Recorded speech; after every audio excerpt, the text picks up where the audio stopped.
might cave in. I'm always like looking for like indie games, Mm-hmm. but like I spend like the entire night looking for indie games, and I'm like, the night just passed. And then sometimes you get the indie game, and like after 10 minutes, you're like, all right, I've got it. I've played enough. Yeah, I did it. There was the last indie game? I don't think it's indie technically, but like the last game I played was something Heart Sayonara. Oh, Sayonara Hearts. Yeah. Yeah. What's that? It looks fun. Like it looks like a really fun. It's like a super like quick game. Like you'll beat it in an hour and a half, guaranteed. Okay. And it's like an entire album. It's like rhythmish, mixed with like reaction time stuff. Like press a certain button, and then rhythmy. Yeah. And it's cool. It's not like super deep, but like it gets the job done. The indie game that I've been wanting to play lately is my friend was telling me about this one called Hunt Down. It's like it's a cyberpunk game, but it's like.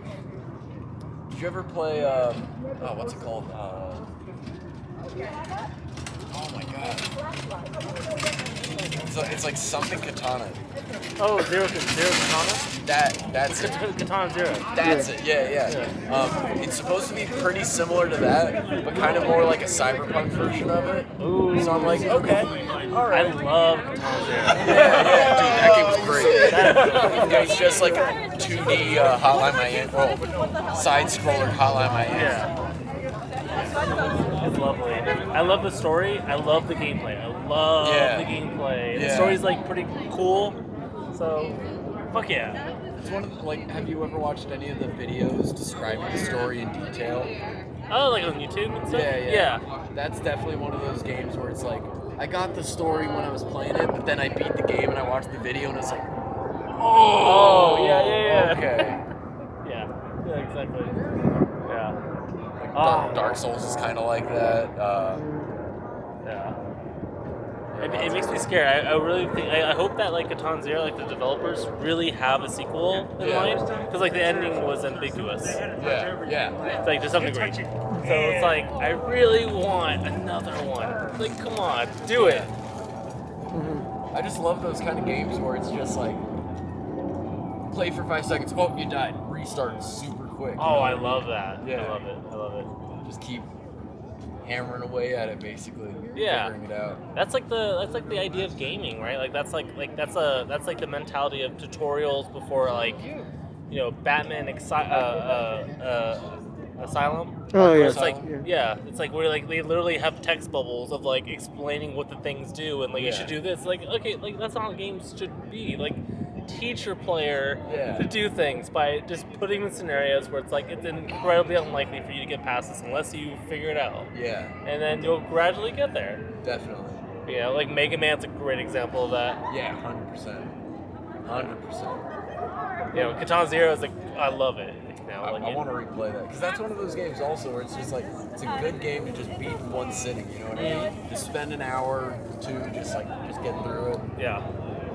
This is like a side tangent, but like I feel like that's one of the faults for Hollow Knight. I love Hollow Knight, but like you can't beat Hollow Knight in a single sitting, especially if you've never played the game before. Yeah.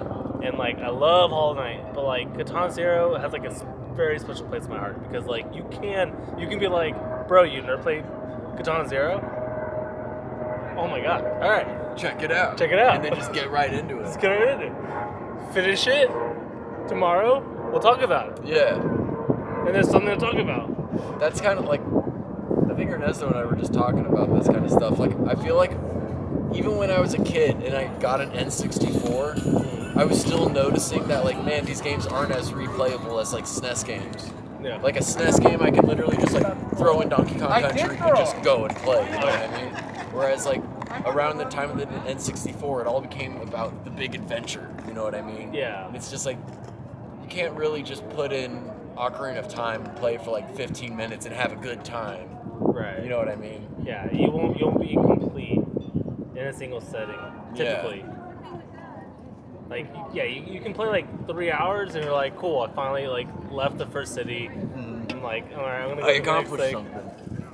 But yeah, I feel like older games, they used to just like it'd be more like an actual game. You know what I mean? Like, oh, I'm just gonna play this game for 10 minutes and be done with it.